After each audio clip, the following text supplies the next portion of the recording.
इतिहास में ना कुछ कहानियां ऐसी हैं जो सिर्फ सुनाई नहीं जाती, बल्कि महसूस की जाती हैं। तो आज हम बात करेंगे एक ऐसी ही सच्ची कहानी की, एक ऐसी कहानी जो हिम्मत की सारी हदों को पार कर जाती है। आइए जरा समय में पीछे चलते हैं और उस बर्फीले नरक को महसूस करते हैं। जरा सोचिए, चारों तरफ मीलों तक सिर्फ सफेद बर्फ है। एक अंतहीन मैदान जो मौत जैसा लगता है। टेम्परेचर -30 डिग्री और बर्फीली हवाएं, वो तो जैसे शरीर के आर पार हो रही हैं। साथ के दो लोग अब इस दुनिया में नहीं हैं और घर घर यहाँ से 100 मील दूर है। ऐसी हालत में क्या कोई चीज किसी को जिंदा रख सकती है? और हाँ, ये कोई फिल्मी कहानी नहीं है, ये बिल्कुल सच्ची घटना है। ये कहानी है डगलस मॉसन की, एक इंसान के हौसले की, उसकी जीने की जिद की। एक ऐसी जिद जिसके आगे कुदरत की सबसे बेरहम ताकतों को भी झुकना पड़ा। तो बात है 1911 की। एक बहुत बड़ा, मतलब बहुत ही एम्बिशियस साइंटिफिक मिशन शुरू होता है। देखिए, मकसद सिर्फ एडवेंचर नहीं था, मकसद था ज्ञान। धरती के उस आखिरी कोने का नक्शा बनाना जिसके बारे में कोई कुछ नहीं जानता था। वो लोग जा रहे थे एक ऐसी जगह जिसे बाद में तूफानों का घर कहा गया। नाम से ही अंदाजा लग जाता है ना। और इस पूरे मिशन को लीड कर रहे थे डगलस मॉसन। सिर्फ 21 साल के थे, एक ब्रिलियंट जियोलॉजिस्ट। तो 1912 की सर्दियां गुजरी और फिर मॉसन ने अपने दो सबसे भरोसेमंद साथियों को चुना और निकल पड़े एक ऐसे सफर पर जो अनजान भी था और बेहद खतरनाक भी। तो ये थी वो टीम, वो 3 लोग। सबसे पहले खुद मॉसन, जो एक साइंटिस्ट तो थे ही, एक जबरदस्त लीडर भी थे। उनके साथ थे बेलग्रेव निनेस, एक ब्रिटिश आर्मी ऑफिसर, मतलब लॉजिस्टिक्स के मास्टर। और तीसरे थे जेवियर मर्ट्स, स्विट्जरलैंड से आए थे और स्कीइंग के तो चैंपियन थे। फुर्ती में उनका कोई जवाब नहीं। और इनका लक्ष्य बहुत बड़ा था। 600 मील का बर्फीला रेगिस्तान, उसे नापना था, उसके राज दुनिया को बताने थे। एक ऐसी जगह जहां उनसे पहले किसी इंसान ने कदम तक नहीं रखा था। शुरुआत में तो सब कुछ बढ़िया था, जोश था, जुनून था, टीम आगे बढ़ती जा रही थी। लेकिन उन्हें इस बात का जरा भी अंदाजा नहीं था कि बस एक पल, सिर्फ एक पल में उनकी पूरी दुनिया बदलने वाली थी, हमेशा के लिए। तारीख थी 14 दिसंबर 1912। इस तारीख को याद रखिएगा। दोपहर का वक्त था, मौसम एकदम साफ, आसमान में सूरज चमक रहा था। सब कुछ बिल्कुल ठीक था। वो अपने बेस से 311 मील दूर आ चुके थे। सोचिए, सब कुछ कितना परफेक्ट लग रहा होगा।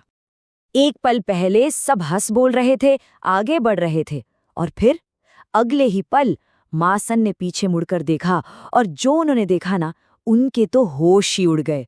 जहां उनके साथी निनिस को होना चाहिए था, वहां अब बर्फ में एक गहरी काली खाई थी और कुछ नहीं। ये सिर्फ एक हादसा नहीं था, ये तबाही थी, पूरी तबाही। उन्होंने सिर्फ अपना एक दोस्त नहीं खोया था, उसी स्लेज पर उनका इकलौता टेंट था, उनका ज्यादातर खाना था और उनके सबसे ताकतवर कुत्ते भी। सब कुछ उस खाई में समा गया। मतलब एक ही झटके में वो दुनिया के सबसे वीरान कोने में बेघर हो गए और उनके पास खाने को भी लगभग कुछ नहीं बचा था। तो अब मॉसन और मर्ट्स के सामने सिर्फ 2 रास्ते थे। या तो वहीं रुककर मौत का इंतजार करें, या फिर एक ऐसे सफर पर निकलें जो नामुमकिन लगता था। आप जानते हैं उन्होंने क्या चुना? उन्होंने दूसरा रास्ता चुना। लेकिन जिंदा रहने के लिए उन्हें एक ऐसा फैसला लेना पड़ा जिसे सोचकर ही किसी की भी रूह कांप जाए। उनके पास इंसानों वाला खाना तो था नहीं, पर उनके पास उनके स्लेज खींचने वाले कुत्ते थे। वो वफादार जानवर जो अब तक उनके साथी थे, अब उनका पेट भरने का आखिरी जरिया बनने वाले थे। लेकिन किस्मत देखिए, यहाँ भी एक छिपा हुआ दुश्मन उनका इंतजार कर रहा था। उन्हें पता ही नहीं था कि जिंदा रहने की जो कोशिश वो कर रहे हैं, वही उन्हें धीरे धीरे मौत की तरफ धकेल रही थी। असल में होता क्या है, हस्की कुत्तों के लिवर में ना विटामिन ए बहुत ही ज्यादा होता है। इतना ज्यादा कि इंसानों के लिए वो जानलेवा जहर बन जाता है। तो अनजाने में वो खुद को अंदर से जहर दे रहे थे और इसका असर बहुत ही भयानक था। आप सोच भी नहीं सकते।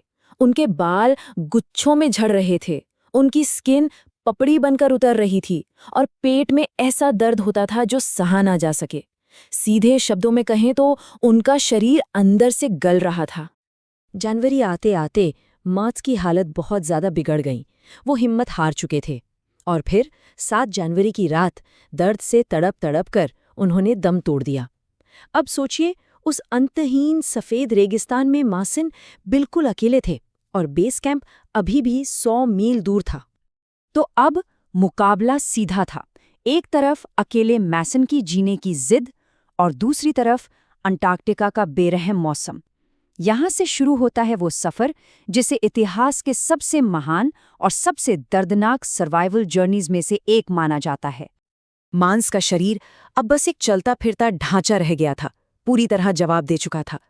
और सबसे भयानक बात बताऊं, उनके पैरों के तलवों की पूरी स्किन, मतलब पूरी चमड़ी, मांस से अलग हो गई थी, जैसे कोई मोजा उतारता है। जरा सोचिए, हर कदम पर उनके पैर का कच्चा मांस सीधी बर्फ पर रगड़ खा रहा था। दर्द का अंदाजा लगाना भी मुश्किल है। और ठीक उसी वक्त जब लग रहा था कि भाई अब इससे बुरा क्या ही होगा, 17 जनवरी को वही हुआ। उनके पैरों के नीचे की बर्फ अचानक टूट गई और मासन एक गहरी खाई में गिर गए। उनकी जिंदगी अब बस एक पतली सी रस्सी के सहारे हवा में झूल रही थी। उस एक पल के लिए जरा सोचिए, नीचे एक अंधेरी गहरी खाई और ऊपर बर्फीला आसमान। मानसन को लगा कि बस अब सब खत्म, खेल खत्म। उनके पास एक चाकू था और एक लम्हे के लिए उनके मन में आया कि क्यों ना रस्सी काटकर इस सारे दर्द को हमेशा के लिए खत्म कर दिया जाए। लेकिन तभी उन्हें अपने दोनों साथियों की याद आई, निनिस और मर्ज। उनके दिमाग में ख्याल आया कि अगर मैं भी मर गया तो दुनिया को उनकी कहानी कौन बताएगा, उनकी कुर्बानी के बारे में कौन जानेगा। बस इसी एक ख्याल ने उन्हें वो हिम्मत दी कि वो अपनी बची खुची सारी ताकत लगाकर मौत के मुंह से खुद को वापस खींच लें। और उन्होंने ये कर दिखाया। पता नहीं कहाँ से उनमें इतनी ताकत आई कि वो खुद को उस खाई से बाहर निकाल लाए।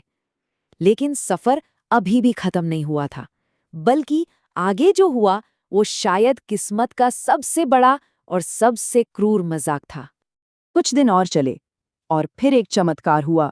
उन्हें बर्फ में दबा हुआ खाने का एक छोटा सा पैकेट मिला जो उनकी दूसरी टीम ने उनके लिए छोड़ा था। उम्मीद की एक किरण जागी। बेस कैंप अब सिर्फ 5 मील दूर था, बस 5 मील। मंजिल इतनी करीब थी कि वो उसे महसूस कर सकते थे।